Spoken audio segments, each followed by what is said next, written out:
Dear students, today we are going to discuss refraction at spherical surface. अभी तक हमने जो डिस्कस किया था refraction at a plane surface. Surface मेरा प्लेन होता था और इससे रिफ्लेक्शन कराते थे. When light will pass from rarer medium to denser medium, it will bend or it bends towards normal, but when it passes from a denser medium to rarer medium, then it bends away from normal. Right? Now, what will happen when refraction will take place at a spherical surface? जब जो refraction होगा एक spherical surface के पास होगा, means when surface will be like this.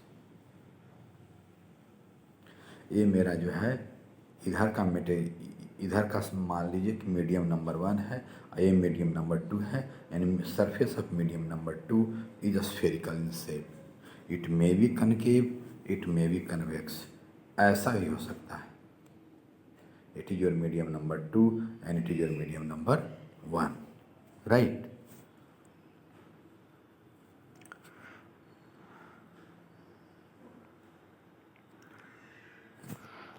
And see this very figure.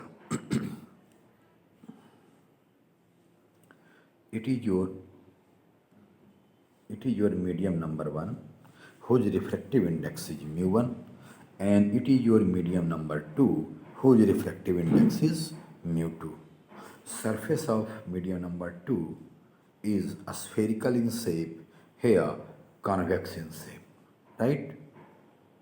Means यह आपका जो है यह मीडियम नंबर 2 है जिसका कि सरफेस यहाँ पर देखिए स्फेरिकल दिखाया गया है. Right?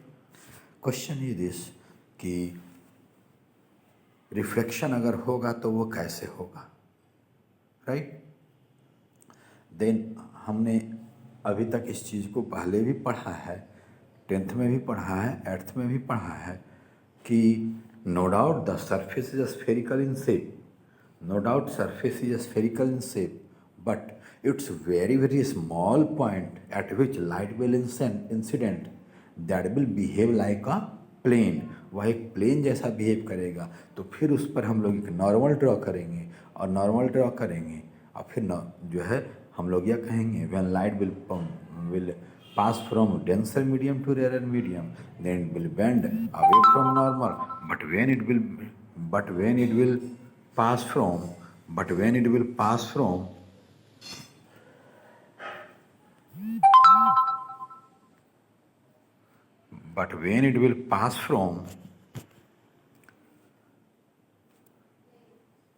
a rarer medium to denser medium, then it will bend away from normal. Right? Sorry, but when it will pass from rarer medium to denser medium, then it will bend towards normal. Right? Then see here. Let us suppose it is your principal axis. ये आपका principal axis है. Right? And we have placed an object O. We have placed a point object at point O over principal axis. Right? यह मेरा rare medium है, यह मेरा denser medium है. Refractive index is mu1, refractive index is mu2. It mean that here light is passing from a rare medium to denser medium. Right? Question is this कि refraction कैसे होगा. Then first here कि let us suppose it is your incident ray. ये मान के चलिए आपका incident ray है. जब ये इंसिडेंट रे हो जाएगा then point of incidence will be this. Right? अगर ये पॉइंट ऑफ इंसिडेंस है तो हमने आपको यह कहा था कि यह छोटा सा पॉइंट होगा. No doubt this very surface is spherical in shape, but जो पॉइंट ऑफ इंसिडेंस है उसका एक छोटा सा पार्ट लेंगे, उसको मैग्नीफाई करेंगे, then that can be considered as plane. तो हम लोग क्या करते हैं, वहाँ नॉर्मल कैसे ड्रॉ करते हैं, उस पॉइंट पर हम लोग एक टेंजेंट प्लेन खींचेंगे और टेंजेंट प्लेन पर परपेंडिकुलर ड्रॉ कर देंगे। वह परपेंडिकुलर है that will pass through centre, that will pass through centre, और वही मेरा नॉर्मल बन जाएगा। About this we all are familiar, right. It means that when this very line will be incident ray and this very line will be normal, then this very angle will be angle of incidence, right? Means this very angle, your this very angle is angle of incidence. अगर ये medium 2 नहीं रहता तो light जो है इस direction में भागता चला जाता, but here is presence of another medium and due to which bending of when light will enter at the interface, then bending of light will take place. ये बेंडिंग कैसे होता है, तो या तो यह नॉर्मल की तरफ मुड़ता है या अवे फ्रॉम नॉर्मल होता है, but here second medium is denser, so light will bend towards normal. तो नॉर्मल ये है आपका, this very line is your, this very line is normal. तो अब एक्चुअल पाथ ये मेरा है, एक्चुअल पाथ मेरा यह होगा, तो light will bend towards normal. It mean that reflected light will be this, sorry, refracted light will be this, right. यही आपका रिफ्लेक्टेड लाइट होगा, समझ रहे ना, ये रिफ्लेक्टेड लाइट होगा, राइट। ये आपका रिफ्लेक्टेड लाइट होगा, ये आपका रिफ्लेक्टेड लाइट होगा। It mean that we have to consider here reflected light is meeting at point I, reflected light is meeting principal axis at point I. Take another ray, एक दूसरा ray ले रहे हैं OP, another ray is your OP, right. Then this will be case of normal incidence, या normal incidence है तो क्या होगा, there will be no bending. Normal incidence के केस में एंगल ऑफ इंसिडेंस 0 डिग्री हो जाता है, जो मेरा इंसिडेंट रहेगा वही मेरा नॉर्मल भी बनेगा, राइट, वही मेरा नॉर्मल भी बनेगा। Then angle of incidence will be 0 degree. तो यह मीडियम को बिना बेंडिंग होते हुए सेकेंड मीडियम में सीधे चलता चला जाएगा, वेन सीधे चलता चला जाएगा। It mean that both reflected ray will really meet at point I point पर जो है दोनों रिफ्लेक्टेड रे जो है आई पॉइंट पर जो है जा कर के मिलेंगे। It mean that we can say, और हमने यह पढ़ा है कि दो रिफ्लेक्टेड रे का या तो रियल इंटरसेक्शन हो या वर्चुअल इंटरसेक्शन हो, the point at which they meet that is the point of image. It mean that we can say position of object is at O and position of image is at I, right? Then this very distance will be object distance U, this very distance will be image distance V, and as here we have center, so this very distance will be radius of curvature, right, will be radius of curvature. It is your incident ray, it means that in angle of incidence is this and normal is this, your normal is this, refracted ray is this, so angle of refraction will be this, right, angle of refraction will be your angle of refraction is this, right, this angle of refraction. Now let us suppose, या हमने अभी तक जो जाना है, हम लोग इस बात से बहुत ही फेमिलियर होते हैं कि वी स्टडी रिफ्लेक्शन और refraction for paraxial rays. Paraxial rays means parallel rays principal close to principal axis, right.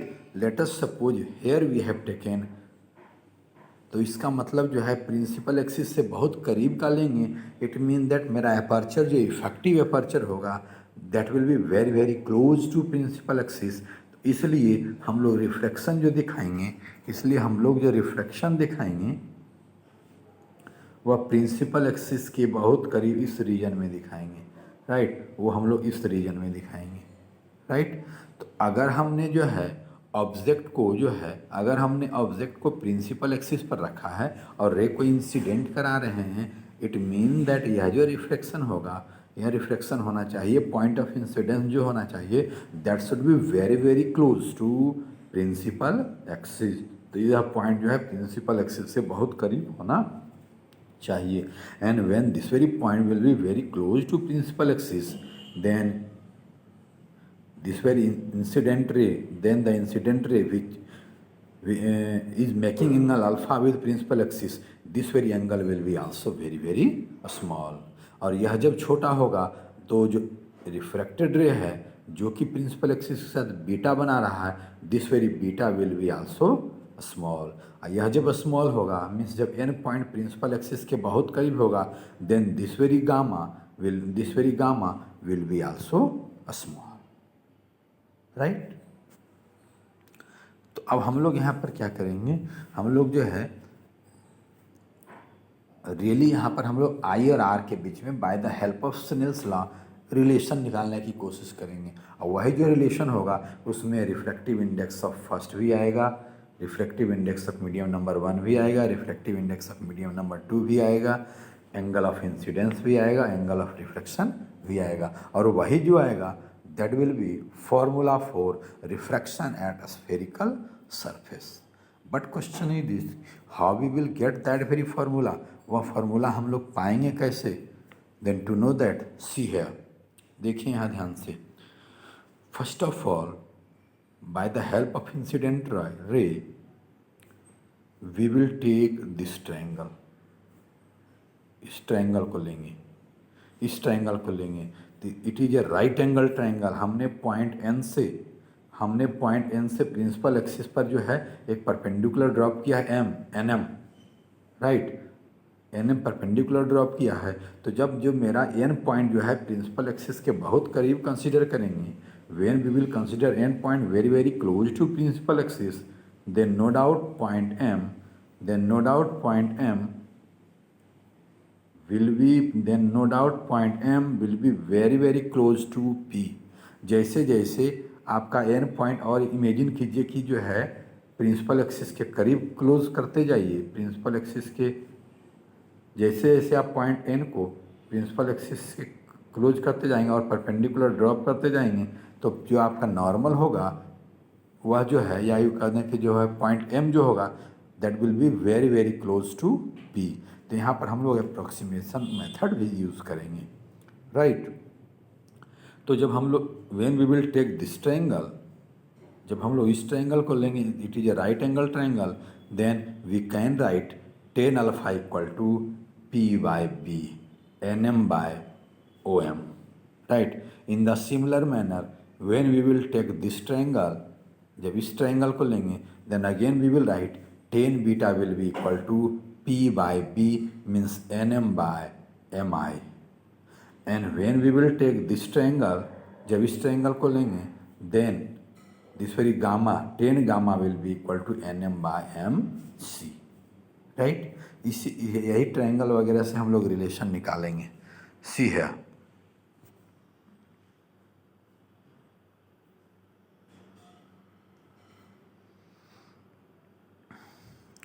in triangle NOM, in triangle NOM, see here, in triangle NOM, देखिए ध्यान से, टेन अल्फा, वेन जब tan alpha लेंगे, then tan alpha will be equal to P by B which will be equal to NM by OM, right.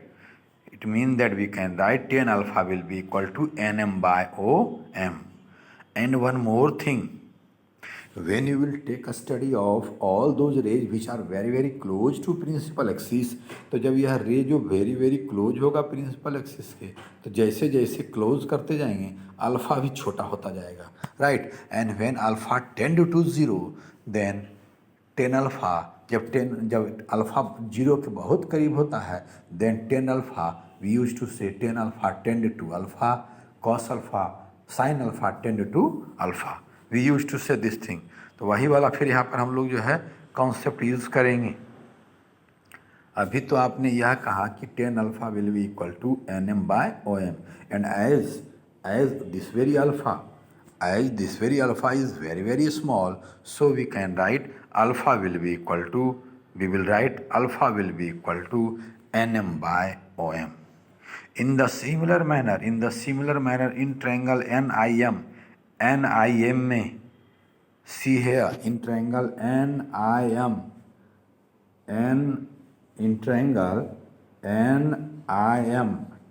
it is again a right angle triangle. So we will write tan beta will be equal to nm by mi. We will write tan beta will be equal to nm by mi, right?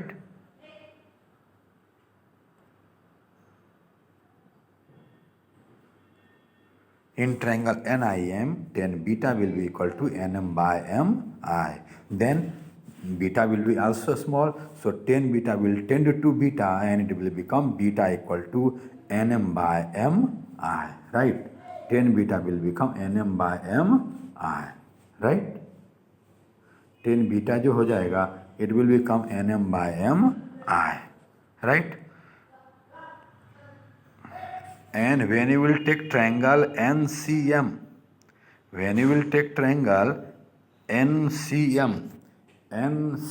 see here, NCM ये लेंगे तो मेरा बन जाएगा tan gamma. Again we will get a right angle triangle, तो tan gamma हो जाएगा and we will write tan gamma equal to nm by mc. tan gamma will be equal to nm by mc, right? Then we can write tan gamma equal to nm by mc, and again gamma will be very small, so tan gamma will tend to gamma, and then we will write gamma will be equal to nm by mc. हमको alpha beta gamma के बीच में 3 relation मिल गया, right? अब now come है, अब जरा यहाँ पर देखिए, now come over this very triangle. In triangle NOC, इस ट्रायंगल में, बड़े वाले ट्रायंगल में NOC में देखिए, I will be exterior angle and we can write, we know that exterior angle of a triangle equal to sum of two opposite interior angles. So we can write I will be equal to alpha plus beta. I will be equal to alpha plus beta. In triangle NOC, I will be equal to alpha plus gamma, but here will be alpha plus gamma. See here once again. I will be equal to, in triangle NOC, I will be equal to alpha plus gamma, right? I will be equal to alpha plus gamma. और alpha का value आपने find out किया है, alpha का value आपने यहाँ पर find out किया है, राइट? जब अल्फा का वैल्यू फाइंड आउट कर लिए हैं, nm by om, बीटा का value nm by mi and gamma का वैल्यू nm by mc, तो उस वैल्यू को पुट कर देंगे, then you will get equation number 1 and which is equal to I equal to nm by om plus nm by mc, राइट? I will be equal to nm by om plus nm by mc. देख लीजिए यहाँ पर, देखिए alpha का value दिया हुआ है, alpha equal to nm by om and gamma equal to nm by mc. वही इस डाटा में हमने डाल दिया, तो मेरा एक इक्वेशन बन गया I equal to nm by om plus nm by mc, right? Now come over triangle NCI. NCI में देख लीजिए जरा सा, इन ट्रायंगल NCI, सी है, in triangle NCI, in triangle NCI, gamma will be exterior angle. इस triangle में, in triangle NCI में gamma will be exterior angle, then we can write gamma will be equal to R plus beta. We will write gamma equal to R plus beta, right? We will write gamma equal to R plus beta. जब gamma equal to R plus beta लिखेंगे, then we can right R will be equal to gamma minus beta. Gamma का value लिख दीजिए यहाँ पर, gamma का value लिख देंगे nm by mc minus beta का value nm by mi. In this manner we will get two equation in the form of I and R, right? Now come over from second law of refraction. Sin I by sin R equal to mu. We used to write sin I by sin R equal to refractive index of medium number 2 जिसमें light inter कर रहा है with respect to medium number 1 and which will be equal to, यह तो relative refractive index हुआ, यह जो हुआ this very relation is in the form of relative refractive index. जब इसको आप सॉलिड में कन्वर्ट करेंगे then it will become μ2 by μ1 and we used to write sin I by sin R equal to μ2 by μ1. But here we have considered our both incident ray and refracted rays are very close to principal axis, so I and R will be also very very small. और जब small होगा then sin I will tend to I, sin R will tend to R, then and your relation will become I by R will be equal to μ2 by μ1. Your relation will become I by R equal to μ2 by μ1. अब इसको आप cross multiplication कर दीजिए, then क्या लिखेंगे हम लोग I into μ1 आपका जो रिलेशन आ गया है I by R equal to μ2 by μ1. Then cross multiplication करेंगे then it will become I into μ1 into I will be equal to R into μ2 into R. Right. अब जो I1 और R का जो वैल्यू आपने लिखा है वो यहाँ पर फिल कर दीजिए. Then it will become μ1 into यहाँ से I का वैल्यू लीजिए μ1 into Nm by OM plus Nm by MC which will be equal to μ2 into R का वैल्यू इस इक्वेशन नंबर 2 से ले लीजिए Nm by MC minus Nm by Mi. Right. अब जरा ध्यान से आप देखिए यह जो रिलेशन आ रहा है इस रिलेशन में दोनों साइड जो है न्यूमरेटर में Nm है. जब Nm कॉमन ले लेंगे तो कैंसिल हो जाएगा और जब कैंसिल हो जाएगा तो बचेगा आपका क्या, जो रिलेशन बचेगा that will be μ1 into 1 by OM plus 1 by MC equal to μ2 into 1 by MC minus 1 by Mi. और नाउ सी है वन मोर थिंग. देखिए 1 बाय MC जो है दोनों इक्वेशन में है, 1 बाय MC दोनों इक्वेशन में है. तो ऐसा कीजिए कि 1 बाय MC को जो है एक साइड ले आइए. जब एक साइड ले आएंगे तो क्या आपका रिलेशन बनेगा, तो आपका रिलेशन बन जाएगा. हम MC वाला जो है जो कॉमन है दोनों में उसको राइट साइड ले जा रहे हैं तो लेफ्ट साइड क्या बचेगा μ1 बाय OM प्लस अब राइट साइड से MI वाला ले आइए μ2 by MI will be equal to μ2 by MC right side में है और μ1 बाय MC राइट लेफ्ट से राइट में जाएगा तो साइन इसका बदल जाएगा and it will become μ2 by μ2 minus μ1 by MC. Right. क्या रिलेशन बन गया फिर से सुन लीजिए जरा सा. μ1 by OM plus μ2 by MI equal to μ2 minus μ1 by MC. Right.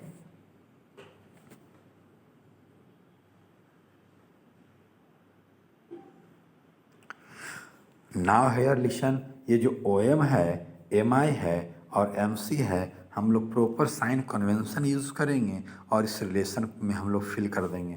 Then OM बाज योर ऑब्जेक्ट डिस्टेंस. याद कीजिए OM जो था वह ऑब्जेक्ट डिस्टेंस था और वह प्रिंसिपल एक्सिस से लेफ्ट डायरेक्शन में हम लोग चलने पर मिलते थे, ऑप्टिकल सेंटर से लेफ्ट डायरेक्शन में चलने पर मिलता था. It mean that when we will adopt proper sign convention then OM will be equal to minus u. OM जो हो जाएगा माइनस u हो जाएगा और MI मेरा इमेज डिस्टेंस था v which is towards right from optical center pole of the surface, so MI will be equal to plus v and MC is your radius of curvature which is also towards right, so it will be equal with sign plus, it will be plus R. और ये relation जब भर देंगे तब आपका आ जाएगा μ1 by minus u plus μ2 by v equal to μ2 minus μ1 by r, right. μ1 by minus u plus μ2 by v equal to μ2 minus μ1 by r, right. अब इसी रिलेशन को थोड़ा मॉडिफाइड फॉर्म में और लिख दीजिए, क्योंकि μ1 के साथ μ1 बाई माइनस यू है तो उसको आगे कर दीजिए और μ1 बाई v को पहले कर दीजिए। Then your relation will become μ2 by v minus μ1 by u equal to μ2 minus μ1 by r। Your relation will become μ2 by v minus μ1 by u equal to μ2 minus μ1 by r, and this is the formula which is used for refraction at a spherical surface. It holds true for any curved spherical surface. यह जो आपका formula आया, यही formula curve spherical surface के लिए use होता है, spherical surface के लिए यूज होता है। μ2 by v minus μ1 by u equal to μ2 minus μ1 by r। कहने का मतलब कि अगर मीडियम नंबर 1 में कोई ऑब्जेक्ट है, उससे रे चला है, उसका इमेज मीडियम नंबर 2 में बन रहा है, तो जो है ऑब्जेक्ट डिस्टेंस, इमेज डिस्टेंस और रेडियस ऑफ कर्वेचर के बीच में एक रिलेशन बनता है, and that very relation is μ2 by v minus μ1 by u equal to μ2 minus μ1 by r। Now see here we have 5 unknowns. हम लोगों के पास यहाँ 5 अननोन है। μ2 है, μ1 है, u है, v है एंड r है, राइट। अगर इस 5 में से 4 हमको दिया रहेगा, then we can find fifth one. And one more thing, we will use this very formula. याद कीजिए क्लास 10th में आपने मिरर फार्मूला पढ़ा है, 1 by v minus 1 plus 1 by u equal to 1 by f. Magnification formula पढ़ा है, m equal to minus v by u. Lens formula पढ़ा है, 1 by v plus 1 by v minus 1 by u equal to 1 by f. ये सभी जो है हम लोग प्रॉपर साइन कन्वेंशन यूज करते हैं। मीन्स यू का वैल्यू जो आएगा प्लस माइनस, वी का वैल्यू जो आएगा प्लस माइनस, वो फिल करते हैं। Likely in the similar manner when we will use this very formula, then we will use this very formula, then we will use proper sign convention. And one more thing, यह जो formula हमने derive किया है, that is for convex spherical surface, but it is equally true for concave spherical surface, right? Okay.